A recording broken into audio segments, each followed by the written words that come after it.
अब चलते हैं न्यूमेरिकल प्रॉब्लम नंबर 8 की तरफ, जिसमें हम लोग अगेन फाइंड करेंगे एफिशिएंसी ऑफ द इंजन को। एक हीट है जो कि परफॉर्म करता है वर्क डन, 100 जॉल ऑफ वर्क वो परफॉर्म करेगा, एट द सेम टाइम वो रिजेक्ट कर रहा है हीट एनर्जी को कितनी 400 जॉल की to the cold reservoirs. What is the efficiency of the engine, find करें। Known value is the total work done, heat rejected to the cold reservoir Q2 हमारे पास गिवन है। एफिशिएंसी ऑफ द इंजन हम लोगों ने find करना है। सबसे पहले हम लोग वर्क डन की वैल्यू को कैलकुलेट करेंगे। वर्क डन को लेकर चलते हैं, W is equal to Q1 minus Q2। यहाँ से हम लोग वैल्यूज पुट करेंगे। वर्क डन की वैल्यू 100 है, Q1 की वैल्यू हमें नहीं पता, Q1 एज इट इज़ आ जाएगा, Q2 की वैल्यू है 400।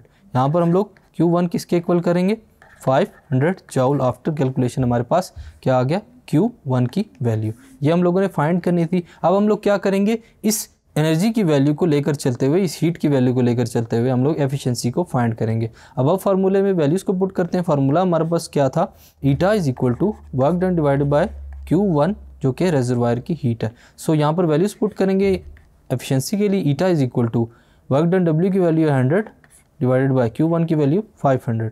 सो it will be equal to 1/5। Percentage efficiency then will be equal to eta is equal to 1/5 multiplied by 100 which gives 20% of efficiency। So students, इस question में हम लोगों ने find किया efficiency को जो कि हमें रिक्वायर्ड थी। Thank you.